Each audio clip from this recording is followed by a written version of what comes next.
आज्ञा पालन करने वाले कितने हैं, आज्ञा पालन करके सिखाने वाले कितने हैं, विश्वास करने वाले कितने हैं और विश्वास के अनुसार चलने वाले कितने हैं, वो हमने वहां पे देखा इतनी सालों के अंदर। क्योंकि अगर जब दुख ही नहीं आएगा तो मालूम कैसे पड़ेगा कि परमेश्वर हमें इसमें से बाहर निकालेगा। और अगर इस दुख को हम एक्सेप्ट करेंगे और एक्सेप्ट करेंगे, परमेश्वर को आधीन रहेंगे, परमेश्वर की इच्छा के अनुसार ही चलेंगे, परमेश्वर में बने रहेंगे, तब एक बड़ा सा महिमा मेरे जीवन में आएगा। लेकिन उसके अंदर मुझे उसके अनुसार चलना उतना ही आवश्यक हो जाता है।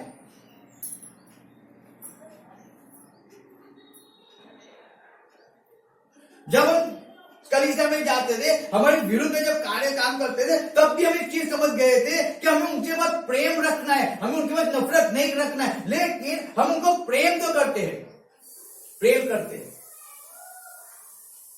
क्या करते हैं? प्रेम करते हैं। हम उसको छोड़ नहीं सकते, हम उसके लिए प्रार्थना करना बंद नहीं कर सकते। तो हम प्रार्थना किया करते थे, हम उनके लिए मध्यस्थी किया करते थे। जो हमारा काम है हमें वो करना है, उनका काम है वो करें। उनके पास गलत है, वो गलत किया करेंगे, हमारे पास अच्छा है, हम अच्छा किया करेंगे। क्योंकि जब अच्छाई करते हैं ना, तब दुख होता है, पीड़ा होती है। सामने वाला आपको गलत ही समझता है। जब आप सही बात बताओगे, वो सामने वाला आपको गलती तरीके से लेगा और आपको गलती कहेगा। वो चार व्यक्ति के बीच में जाके वो उसके आपके विरुद्ध में गलती सिखाएगा उन्हें। याद रखना इस बात को, सही नहीं सीखा, गलत। लेकिन तब भी हम वो भी जानते थे और वो भी जान के हम आज भी जानते हैं। अगर आज हम सही सिखाते तो हमारे विरुद्ध में गलत बातें होती है। लेकिन मैं आज भी कहता हूं, हम उसको भूलकर हम केवल प्रेम के अंदर और आज्ञा पालन करने के लिए हम सिखाते रहते हैं आज भी। क्यों? क्योंकि मैं जानता हूं कि आज ये दुख है, ये आज एक पीड़ा है। अगर इस पीड़ा जिस दिन जाएगी ना, उस दिन एक बड़ा सा महिमा लेके आएगी। और जब वो बड़ा सा महिमा आएगा, तब जो लोग को हम सिखाते हैं, जो परमेश्वर वचन हम सिखाते हैं, बताए, जब वो लोग को मालूम पड़ेगा, उनकी आंखें जो अंधी है वो खुल जाएगी ना, फिर वो जो विश्वास करेंगे ना हम पे, वो कभी उनका टूटेगा नहीं। हालेलुया। हम जानते हैं, सिस्टर को हम जानते हैं कि जब एक समय था, सिस्टर लोगों के लोगों की आवाज को सुना और आवाज को सुनकर उन्होंने हम क्या बोलते, बातचीत हो गई, थोड़ी बहस हो गई और उनको ऐसा लगता था हम गलत है, हम गलत है। लेकिन जब उनके सामने जब सही बात आई ना, कि सही क्या और गलत क्या है, तब उन्हें विश्वास किया और तब चल के आज तक वो परमेश्वर के अंदर टिकी हुई है। तब क्योंकि उन्होंने हमें क्या कहा था, हमें देखा कि हम जो बोलते हैं वैसे हम जीवन जीते हैं। हम जो बोलते हैं कि वही सही है, कि ये लोग जो बोलते हैं, जो बाहर के लोग बोलते हैं, जो विश्वासी लोग बोलते हैं कि वैसे ही ये लोग है। और जब उन्होंने उसको देखा, तब उन्हें मालूम पड़ा कि नहीं, वो तो गलत बोल रहे हैं, लेकिन ये तो सही में चल रहे हैं, जो बोलते हैं ऐसा कर रहे हैं। तब उन्होंने विश्वास किया हमसे। और जब उन्होंने विश्वास किया, उन्होंने हम पे विश्वास नहीं किया, लेकिन उन्होंने परमेश्वर पे विश्वास किया। परमेश्वर पे विश्वास कर वो परमेश्वर के अंदर आगे बढ़े। याद रखो, यानी कि कहने का मतलब है कि आप हारो मत हारो, आप मत डरो, आप मत झुक जाओ, लेकिन आप परमेश्वर के अंदर आगे और आगे बढ़ते रहो। आप जब भी कुछ भी आता है, परमेश्वर ने हमें हर एक चीज के लिए उसका नाम दिया है। लेकिन जब हम उसके नाम को छोड़ देते हैं ना, याद रखना, हम उसके नाम पे विश्वास करना बंद कर देते हैं। मैं सही में कहता हूं, वो कुछ नहीं कर सकता है, कुछ भी नहीं। मत करो ऐसा। आज पुराना साल जा रहा है, लास्ट दिन है, आज लास्ट संडे है पुराने साल का। अब पुराना साल 2023 में कभी चर्च नहीं लगेगा, कभी नहीं लगेगा। 2023 में जो आप ऑक्सीजन ले रहे हो, श्वास ले रहे हो, वो भी आप कभी नहीं ले पाओगे। 2023 में कभी नहीं ले पाओगे, कभी नहीं, इम्पॉसिबल है। आज जो खाना खाओगे वो आप 2023 में कभी नहीं खा पाओगे, कभी नहीं। आज इस साल पूरा जा रहा है, हम नए साल में जा रहे हैं। और जब नए साल में जा रहे हैं, एक परमेश्वर का एक बड़ा सा महिमा हमारे जीवनों पे आ रहा है। आमीन। इस बात को याद रखो, एक बड़ा सा अनुग्रह 2024 में परमेश्वर हमारे जीवन में लेके आ रहा है, इस कलीसिया में लेके आ रहा है। लेकिन जब वो महिमा आ रहा है, उससे पहले दुख भी होता है। इसीलिए मैंने आपको गवाही के अंदर कहा कि हम उस दुख में से, उस पीड़ा में से, वो हर एक तकलीफ में से हम लोग बाहर निकले, क्योंकि हम एक चीज जानते थे हमारी लाइफ के अंदर कि जब तक ये दुख नहीं जाएगा तब तक बड़ी सी महिमा नहीं आएगी। और जब 2023 अंत तक हम पहुंच नहीं आए, और तब धीरे धीरे वो सब कुछ जाता रहा, जाता रहा, जाता रहा, जाता रहा। जब हम बाइबल के अंदर पढ़ते निकालेंगे उत्पत्ति 50 अध्याय, उसका 19 और 20 आयत हम पढ़ेंगे। उत्पत्ति 50 और उसके हम पढ़ेंगे 19 और 20 का हम पढ़ेंगे। યુસુફે તેઓને કહ્યું, "યહોવા, કેમ કે હું દેવને ઠેકાણે છું? તમે તો મારું ઊંડું કરવા ચાલ્યું હતું, પણ દેવે તેમાં ભલું કરવાનું ધાર્યું કે જેમ આજે થયું છે તેમ તે ઘણા લોકોના જાન બચાવે." Hallelujah, hallelujah, hallelujah. हालेलुया। क्या लिखा है यहाँ पे? लिखा है, हिंदी में पढ़ो।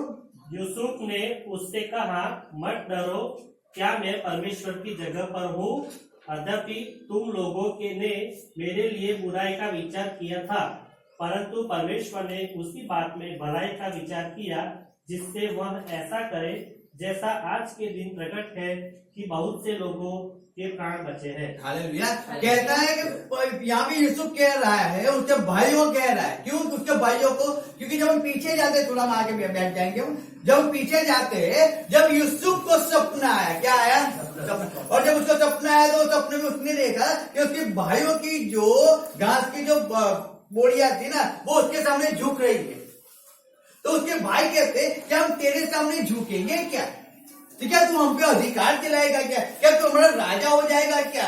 और उसको वो सपना है, उसको 2 बार सपना आया, और जब उसको 2 बार सपना है, और ऐसे में उसके भाई यूसुफ से जेलसी करते थे। क्या करते थे? क्योंकि यूसुफ, उनके भाई लोग जो भी करते थे ना, वो यूसुफ परमेश्वर को इतना विश्वास था, अपने बाप को इतना विश्वास था कि वो जाके अपने बाप को हर एक चीज बता देता था कि भाई ने आज ऐसा किया है, भाई ने ऐसा किया है, भाई ने ऐसा किया है, सब कुछ बता देता था। और इसके लिए उसके भाई लोग उससे बैर रखते थे, उसके भाई लोग उससे क्या करते थे? दुश्मनी रखते थे, वो प्लान बना रहे थे कुछ। और एक दिन ऐसा हुआ कि उसके भाई लोग बेटे को चढ़ाने के लिए दूर गए, और यूसुफ के पापा यानी कि याकूब ने कहा कि अपने भाई लोग के लिए खाना लेके जा। और यूसुफ उस खाना लेके गया, उसके पापा ने उसके अच्छा से जब्बा पहनाया था, बहुत अच्छा था। भाइयों को जेलसी होती है। क्या होती है? जेलसी होती है। अगर हम परिवार के अंदर है और छोटे भाई को मम्मी को ज्यादा देती है ना, तो बड़े को जेलसी, बड़े को देती है तो छोटे को जेलसी होती है, तो जेलसी होती रहती है। हालेलुया। हम कलीसिया के अंदर किसी को कुछ कहते हैं, किसी को प्रेम करते, किसी को जेलसी होती है, किसी को कुछ बोलते उसको जेलसी होती है। क्यों? जेलसी मुझे क्यों नहीं, मुझे क्यों नहीं? जेलसी हर एक व्यक्ति को होती रहती है। तो ऐसे यहाँ पे यूसुफ के बारे में उसके भाइयों को जेलसी थी, और उन्होंने जब उसके भाई को यूसुफ को देखा कि दूर से आनंद, देखो स्वप्नपति आ रहा है जो हमको अधिकार दिलाएगा, आज उसको हम फिनिश कर दें। और उन्होंने क्या किया? यूसुफ को आया, यूसुफ उसको पकड़कर उसके जब्बे को निकाल कर उस यूसुफ को एक बड़े से खाई के अंदर डाल दिया। और यूसुफ उस खाई के अंदर आवाजें लगा रहा है, चिल्ला रहा है, लेकिन कोई उसको बचाने वाला नहीं, कोई उसकी आवाज नहीं सुन रहा। और उसके भाइयों ने एक बेर को काटा, और उस बेर के लहू से उस कपड़े को क्या किया? उस जब्बे को लाल कर दिया। और फिर देखा तो उसका एक भाई था, उसने उसको उसके जान बचाने के लिए उसको कहा कि उसको मत मारो। दूसरा भाई है, वो ऐसा कह रहा है, देखो ये फलिस्ती लोग आ रहे हैं, इस्माइली लोग आ रहे हैं, हम ऐसा करें, उसको क्यों मारे कि उसके हाथ से हम अपने हाथ को रंगे, उससे अच्छा हम उसको बेच दे। क्या करें? बेच दे। और जब उन्होंने उसको बेच दिया, 20 पैसों में बेच दिया। कितनों में? 20 पैसों में। और जब उन्होंने उस 20 पैसों में उसको बेच दिया, अब यूसुफ को बेच देने के बाद क्या हुआ कि जब वो मिस्र में जाता है, वहां पे पोटीफार उसको खरीदता है। जब पोटीफार ने खरीदा, उसने कुछ गलत नहीं किया था, लेकिन केवल क्या था मालूम है? केवल क्या था? वो अपने बाप को विश्वास होता है, विश्वास। केवल इतना था कि वो अपने बाप की आज्ञा का पालन करता था और कुछ नहीं था, और कुछ फर्क नहीं था। क्या कर रहा था? अपने पिता की आज्ञाओं का पालन कर रहा था यूसुफ।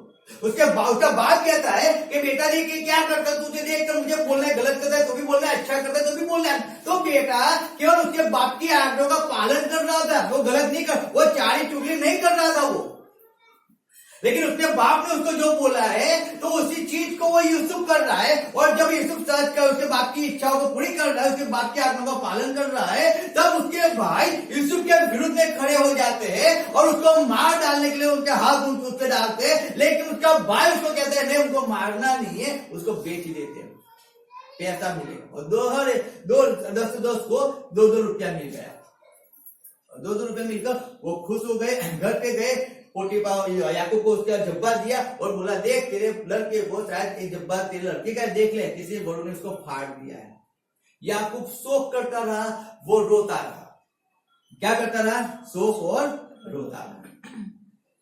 याद रखना इस बात।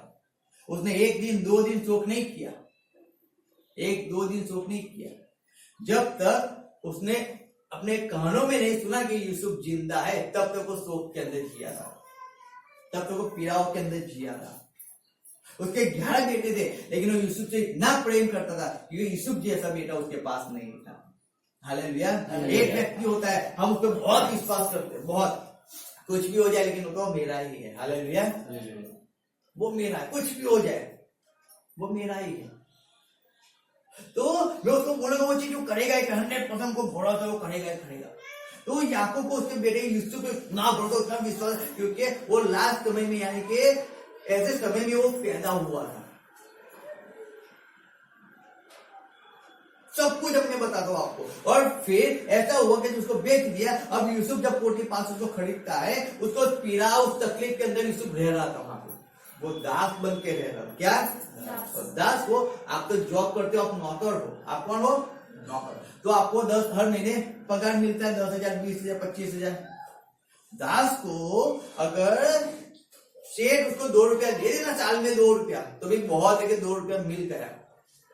दास को कभी भी रुपया मिलता नहीं। दास मालिक दे तो बहुत है, ना दे तो कुछ नहीं। जो मिला तो ठीक है, नहीं मिला तो कुछ नहीं।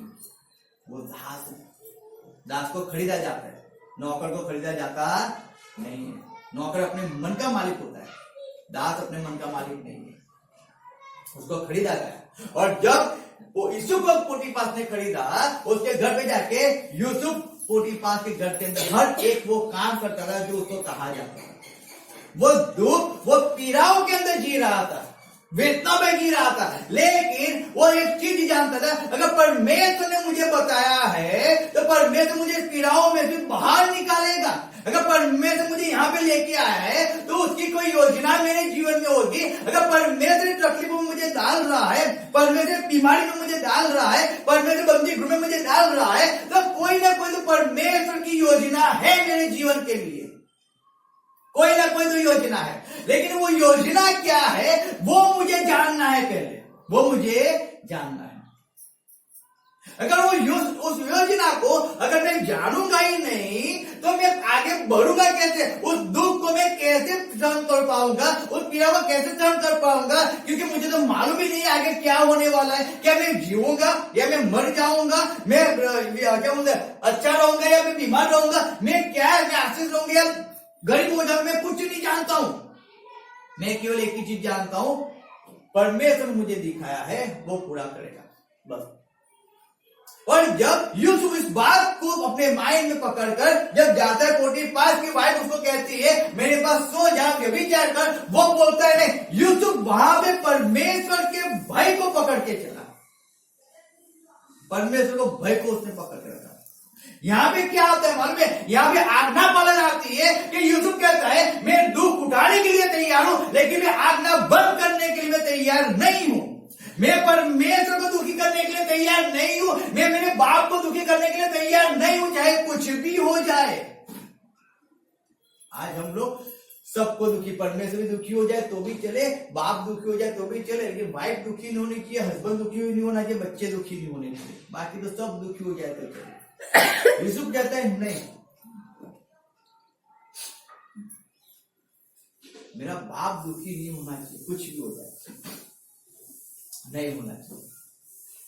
और वो अपने पिता को यानी कि यहोवा जीव को वो अधीन रहता है, भय में रहता है। कोई घर के अंदर नहीं है, कुछ नहीं, लेकिन परमेश्वर की आंखें तो है, वो तो देख रहा है ना, वो तो देख रहा है। कोई नहीं देखेगा, वो तो देख रहा है। अगर मैं किसके अंदर मैं जीवन जीऊंगा तो मेरा आशीष चली जाएगी ना, चली जाएगी। जो परमेश्वर ने मुझे बताया है ना, जो रीजन मुझे बताया परमेश्वर ने कि मेरे भाई मेरे आगे आगे झुकेंगे, मेरा बाप आगे आगे झुकेगा, लेकिन वो कब झुकेंगे? अगर जब मैं इसके अंदर स्थायी रहूंगा तब झुकेंगे, तब तक तो नहीं झुकेंगे। मेरे जीवन को मैं पवित्र बना के रखूंगा तब वो लोग आके झुकेंगे। जब यूसुफ को एक बात समझ में आ गई थी, यूसुफ अपने जीवन को परमेश्वर को भाता हुआ, कहते हैं परमेश्वर को भाव तो जीव तू और पवित्र वो दे रहा था। भाता हुआ परमेश्वर को क्या भाता है? मैं दुख उठाऊं, उठाने के लिए तैयार हूं, चलो उठा लूंगा। किसके लिए? मनुष्य के लिए नहीं, परमेश्वर के लिए उठाना है। आज असंख्य लोग नहीं उठाते, क्यों नहीं उठाते? मैं सही में नहीं उठाता। जब तक आप दुख ही नहीं उठाओगे, आप बड़े से महिमा को आप कैसे देखोगे अपने जीवन में, कैसे देख पाओगे? याद रखो, बड़ी सी महिमा को देखना है, उस दुख को उठाना जरूरी है, तभी तो बड़ा दुख जाएगा, तभी तो बड़ी महिमा आएगी। लेकिन जब तक दुख ही नहीं आएगा, बड़ी महिमा कैसी आएगी? और दुख को आप एक्सेप्ट भी नहीं कर रहे हो, उस पीड़ा को एक्सेप्ट भी नहीं कर रहे हो, तो बड़ी सी महिमा किसी व्यक्ति के जीवन में आएगी तो कैसे आएगी? यीशु के जीवन में बड़ा सा दुख आ चुका, क्योंकि उसने गलत नहीं किया था, उसने कुछ गलत नहीं किया, लेकिन तब भी लोगों ने उसके विरुद्ध में खड़े हो गए, उसके भाई बेच दिया। पोटीफार को उतना विश्वास था, पोटीफार ने उसको बंदी गृह में डाल दिया, तब भी यूसुफ विश्वास बना रहा, तब भी बना रहा। तुम में जो है वो तुम कर लो, मुझ में जो है मैं करूंगा। तुम्हारे पास बुराई है, तुम बुराई करो, मेरे पास अच्छाई में अच्छाई करता रहूंगा। तुम्हारे पास शैतान है, तुम उसकी बात सुनो, मेरे पास परमेश्वर, मैं उसकी बात सुनता रहूंगा। हालेलुया। तो हम क्या करते हैं? हम किसकी बात सुनते हैं? याद रखो इस बात। और जब यूसुफ ने उस बात को, उस पीड़ा को, उस तकलीफ को सहन किया, जब हम पढ़ते वापिस 20 में 19, अरे यूसुफ तेओने कई उबियों मां केम के सुदेव ने ठिकाने हो। तो यूसुफ क्या कह रहे हैं आगे? क्या परमेश्वर की जगह पे मैं हूं क्या? नहीं, मैं नहीं हूं। मैं और आप परमेश्वर की जगह पे नहीं है, इस बात को याद रखना। मैं ना परमेश्वर हूं, ना आप परमेश्वर हो। हम परमेश्वर के बच्चे हैं, क्या है? बच्चे, लेकिन परमेश्वर की जगह पे हम नहीं है।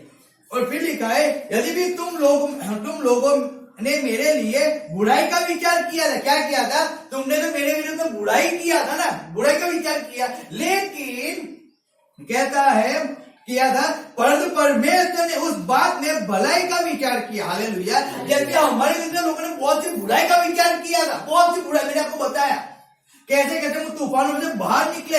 मैंने 2 बजे रात को 3 बजे हम जब संगत दिन से मीटिंग में छुट्टी आते थे, हम उनके लिए खाना बना के देते थे, उनको खिलाते थे, फिर उनको भेजते थे। हम उनके लिए हर एक चीज हम दिल से करते थे। कैसे? दिल से। करने के लिए नहीं कि चलो करना है तो करे, नहीं, हम प्रेम से और दिल से करते थे। कलीसिया के लिए भी दिल से करते थे और कलीसिया के लोगों के लिए भी दिल से करते थे। आज भी करते, आज भी हम उसी दिल से प्रेम करते कलीसिया को, उसी अनुसार आज भी कुछ होता है, हम उनके साथ खड़े थे, क्यों? समझाने के लिए, सिखाने के, हम प्रेम करते। चाहे आप नहीं करते, मुझे कोई फर्क नहीं पड़ता, मैं तो करता हूँ, क्योंकि परमेश्वर ने हाथ मुझे दिया है। आपके पास नहीं है तो उसमें क्या? मेरे पास तो है, तो हम वो प्रेम करेंगे। हालेलुया। आप हमारे विरुद्ध बुराई का सोचो, आप बुराई करने का सोचो, लेकिन हमारा परमेश्वर उस बुराई को बदलकर हमारे जीवन को अच्छाई कर रहा है। हालेलुया। तो वो हम देख रहे हैं और उस देखकर हम आगे बढ़ते हैं। इसलिए जब आगे कहा गया कि जिससे वह ऐसा करे कि जैसा आज के दिन प्रकट है कि बहुत से लोग के प्राण बच जाए। क्यों? क्योंकि जब परमेश्वर अच्छाई करते हैं, बहुत से लोगों के प्राण बच जाए। इसके लिए परमेश्वर हमें संभाले रखता है। बुराई करते लोग, बुराई सोचते हैं, बुराई, मैं सही भी कहता हूं, हम सही भी कहते, हम लोगों को हम कुछ भी पूछते, कोई हमें कुछ ही नहीं बताता है। लेकिन हमारे पास कोई भी आता है, हम सब कुछ खोल के बैठ के दिखा देते, देख लो हमारा सब कुछ ये खुला ही है, जिसको जो देखना है वो देख के चले जाओ। जब हमारा जीवन ऐसा है, हमारा काम भी ऐसा है, देख लो। वो कभी हम उनका कुछ नहीं बताएंगे, उनको कौन क्या करता है, कैसे वो कुछ नहीं, हम सब कुछ बता देते हैं, सब कुछ। क्यों मालूम है? अंदर से हमें फ्री रहना है। क्या रहना है? खुश रहना है, हमें परमेश्वर को अधीन रहना है। दुख अरे क्या लेके जाएगा, मेरा वो कुछ लेके जाने वाला नहीं, जो परमेश्वर ने मुझे दिया है वो किसी की ताकत नहीं है जो मेरा लेके चले जाए। हालेलुया। लेकिन जो मेरा है ही नहीं वो कोई भी लेके चला जाएगा, सीधी बात है। जो मेरा है वो कोई लेके नहीं जा सकता है, और जो मेरा है ही नहीं वो कोई भी आके लेके चला जाएगा। हवा का झोंका भी आएगा, उसको लेके उड़ा के लेके जाएगा। तो वहां पे परमेश्वर बात दिखाई कि वो गलत करते हैं, चिंता मत कर, गलत को मैं क्या कर दूंगा? आशीष में चेंज कर दूंगा। तो परमेश्वर आशीष में हमें चेंज कर दिया, और हमें परमेश्वर ने इतनी आशीष दे दी, हम आज कल में सही में कहता हूं, इतनी आशीष हमने कभी सोची भी नहीं थी। ये परमेश्वर भवन देगा, परमेश्वर स्पीकर देगा, परमेश्वर कीबोर्ड देगा, वचन शेयर करेंगे, मान मिलेगा, सत्पात मिलेगा, परमेश्वर ने दिया सब कुछ।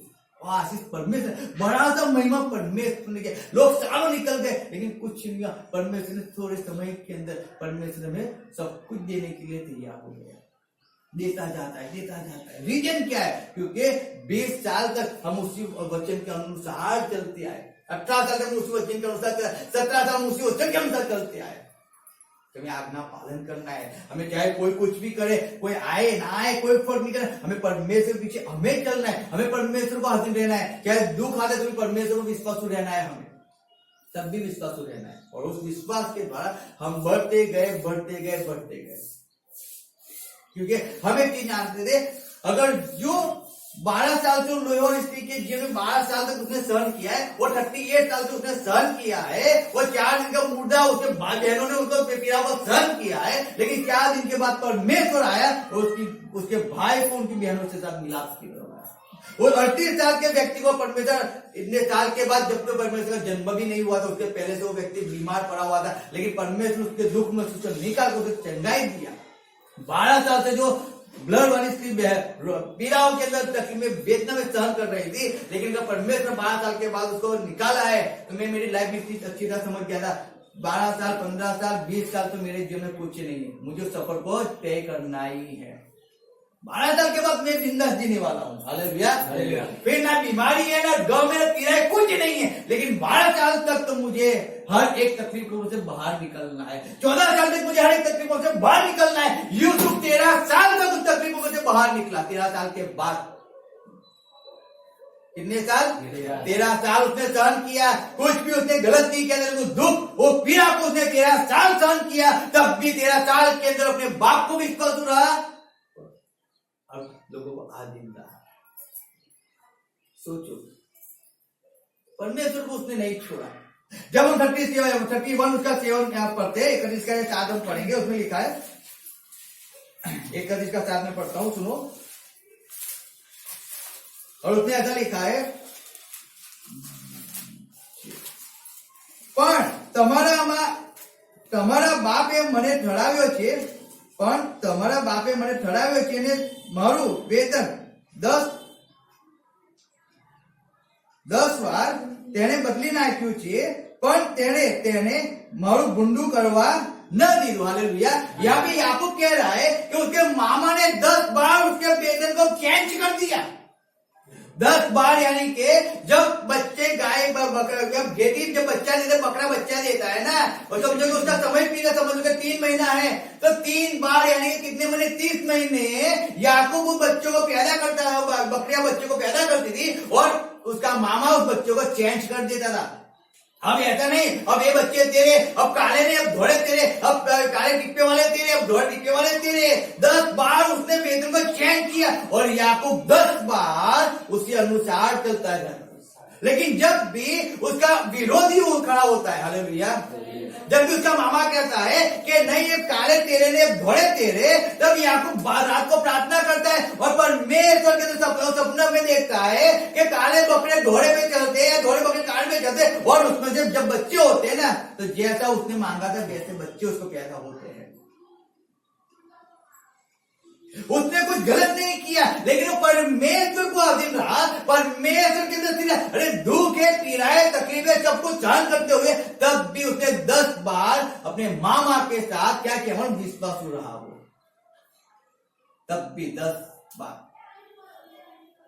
21 साल उसने चाकरी तो किया, सोचो 21 साल से चाकरी किया, गलत कुछ नहीं कर रहा है, लेकिन तब भी वो दुख पीड़ा उसको मिल रही है। लेकिन जब दुख और पीड़ा मिलती थी, जब उसके विरुद्ध लोग गलत करते थे, तब भी परमेश्वर उसके विरुद्ध अच्छाई करता था। याद रखना इस बात को।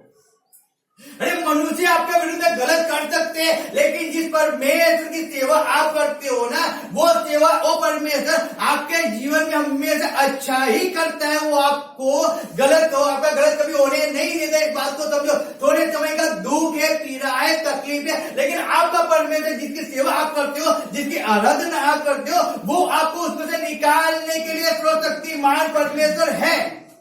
हालेलुया। याद रखो, जो जो बातें, जो जो चिंताएं, जो जो दुख, जो जो पीड़ाएं, जो जो बीमारी अगर आपके जीवन जो 23 साल 23 के अंदर आई, याद रखो, अगर आप 23 के अंदर जब जा रहा है ना, अगर आप परमेश्वर के अंदर स्थिर हो जाओगे, आप परमेश्वर के अंदर आज्ञा पालन करने वाले हो जाओगे, आप परमेश्वर के भय के अंदर चलने वाले हो जाएंगे, मैं 100% कहता हूं, पूरा साल जैसे जा रहा है ना, हर एक चीज जो 2023 में आपके पास आई है वो चली जाएगी। सही कह रहा हूं। वो दुख, वो पीड़ा की जो वचन कह रहा है, दुखों के बाद बड़ी सी महिमा आती है। हालेलुया। इस बात को याद रखो। जब हम पढ़ते पुण्य नियम 8 उसका 2 या 2-3 पढ़ते, व्यवस्था विवरण 8 का 2 और 3, અને તને નમાવવાને તથા તેની આજ્ઞાઓ પાળવાની તારી ઈચ્છા છે કે નહીં તે જાણવા સારું તારું પારખું કરવાને યહોવા તારા દેવે આ 40 વર્ષ સુધી જે આખે રસ્તે તને ચલાવ્યો છે તે તું યાદ રાખ અને તેણે તને નમાવ્યો ને તને ભૂખ્યો રહેવા દીધો ને તું ન હતો જાણતો તેમજ તારા પિતૃઓને પણ ન હતું જાણ્યું એવા માનનાથી તને પોષ્યો એ સારું કે તે તને જણાવે કે માણસ ફક્ત રોટલીથી જ જીવતું નથી પણ યહોવાના મુખમાંથી નીકળતા પ્રત્યેક વચનથી માણસ જીવે છે। हालेलुया। हालेलुया। परमेश्वर वचन जब 2 आयत में पढ़ते तो लिखा है, और स्मरण रख कि तेरा परमेश्वर यहोवा उन 40 वर्षों में तुझे सारे जंगल से मार्ग से इसलिए ले आया है कि वह तुझे नम्र बनाए और तेरी परीक्षा करके यह जान ले कि तेरे मन में क्या है और कि तू उसकी आज्ञाओं का पालन करेगा वा नहीं। उसने तुझको नम्र बनाया और भूखा भी होने दिया, फिर वह नम्र जिसने तू और तेरा पुरखा ही जानते थे वही तुझको खिलाया, इसलिए कि वह तुझको सिखाए कि मनुष्य केवल रोटी से नहीं वरन रोटी से ही नहीं जीवित रहता, परंतु जो जो वचन यहोवा के मुख से निकले हैं वही उन्हीं से वह जीवित रहता है। हालेलुया। वो लेके आया 2023 के अंदर निकल जाएगा आज पूरा। मैं सही में कहता हूँ, आप समझते हो नहीं समझते हो मैं नहीं जानता हूँ, लेकिन मैं बहुत अच्छी तरह समझ गया हूँ कि मेरा बुरा समय गया और मेरा अच्छा समय शुरू हो गया है। हालेलुया। मैं सही में कहता हूँ, नए साल के अंदर 23 के अंदर परमेश्वर ने नई जगह पे शुरुआत करवाई। 2024 के अंदर परमेश्वर और 2 जगह पे नई शुरुआत करवा रहा है। हम धन्यवाद करते हैं। बहुत दुख, बहुत पीड़ाओं को हमने सहन किया है, बहुत पीड़ाओं को सहन किया है, तकलीफों को बहुत सहन किया है। विश्वास लोग चाहिए परमेश्वर जो हमारे साथ खड़े रहे, परमेश्वर जो हमारे साथ खड़े रहे तेरी सेवा के अंदर आए, परमेश्वर जो परमेश्वर हमारे साथ एक मन की हो जाए, परमेश्वर ऐसे लोग चाहिए परमेश्वर। बहुत प्रार्थना करते हैं, बहुत करते हैं। हम सोचते परमेश्वर काम करने जाना है, परमेश्वर काम है, परमेश्वर कोई ऐसे लोग भेज दे, परमेश्वर तेरे काम के अंदर आके आ जाए, परमेश्वर को कलीसिया को चलाने वाला हो, परमेश्वर को कलीसिया को सिखाने वाला, परमेश्वर वैसे लोग को तैयार कर। परमेश्वर बहुत दुख, बहुत सी पीड़ाओं को तकलीफ किया, घंटों घंटों तक बैठ कर सिखाना, बैठ कर मुंह को थकाना, सिर दर्द करे लेकिन नहीं सिखाना है, पेट में दर्द है लेकिन सिखाना है, नींद आ रही है लेकिन नहीं, नींद को छोड़कर सिखाना है, परमेश्वर के काम को करना है। उस पीड़ा को, उस दर्द को सहन करना है। क्यों करना है? क्योंकि अगर जब तक हम सिखाएंगे नहीं, जब तक भूखे नहीं रहेंगे, जब तक परमेश्वर की इच्छाओं पर नहीं चलेंगे, तब तक परमेश्वर काम नहीं करने वाला है। वो देखता है कि कितने हम उसकी आज्ञा का पालन करते, हम कितने नम्र हो जाते, हम कितना सहन करते, वो सब कुछ परमेश्वर देखता है। कहता है 40 साल मैंने तुम्हें अरण्य में इसीलिए नहीं घुमाया है। 11 दिन का सफर था, 11 दिन में मैं तुमको वहां पे कनान देश में लेके जाता, ऐसे लेके नहीं आया हूं। 40 साल तक तुमको घुमाया, क्योंकि 40 साल तक तुम्हारा जो हाथ हृदय था ना, जो गुस्से वाला स्वभाव था ना, जो निंदा वाला स्वभाव था, वो सब तुम छोड़कर एक नम्र बनकर और मुझे आधीन होकर तुम मेरे पास आओ ना, वो मेरी इच्छा है। आज परमेश्वर कह रहा है कि 2023 आज तक हमने जो भी किया उसको छोड़कर एक नम्र बन जाए, बच्चे की समान 2024 में परमेश्वर के पास आ जाओ। परमेश्वर तू बोले और मैं सुनो, परमेश्वर तू चलाए और मैं बस उसको पकड़ लूं। आपका माइंड क्या कहता है? उसको छोड़ दो। आपकी सोच क्या कहती है? उसको छोड़ो। परमेश्वर तू बोल और मैं सुनता रहूं, तू चला और मैं चलता रहूं। बस मेरी मर्जी पे नहीं, केवल तेरी इच्छा पे मैं चलने वाला हो जाऊं। दुख आएगा, मैं उस दुख को भी सहन करूंगा, पीड़ा को सहन करूंगा, लेकिन मैं तुझे आधीन लेकर तेरी आज्ञाओं का पालन करता रहूंगा। बड़ा महिमा तभी आता है। याद रखो, ऐसे किसी के भी जीवन में बड़ी सी महिमा नहीं आती है, ऐसे नहीं आती। जब हम आगे पढ़ते तो लिखा है याकूब 1 उसका 2 और 4, 1 का 2 और 4 पढ़ेंगे। याकूब पत्री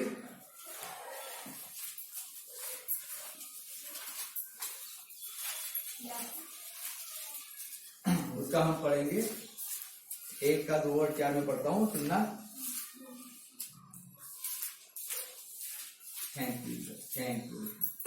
लिखा है, हे मेरे भाइयों, अब तुम नाना प्रकार की परीक्षाओं में पढ़ो तो उसको पूरे आनंद की बात समझो, यह जानकर कि तुम्हारे विश्वास के परखे जाने से धीरज उत्पन्न होता है। हालेलुया। कहता है कि तुम्हारे परखे जाने से क्या होता है? धीरज उत्पन्न होता है। याद रखो, आप परखे कब जाओगे? कब परखे जाओगे? जब आप तकलीफों को सहन करके भी परमेश्वर में अड़े और खड़े रहोगे ना, तब परखे जाओगे। ऐसा मत समझो, मैं सेमी कहता हूं, लोग बहुत ही गलत फहमी में जी रहे हैं। मैं सेमी कहता हूं, मैं हर बार कहता हूं। एक व्यक्ति है, मैं नाम नहीं बताऊंगा, लेकिन कल रात को एक बात कर रहे थे और वो बात कर रहा हूं, कहते हैं मुझे बहुत से पैसे देने होते, रोज बहुत से पैसे देने होते।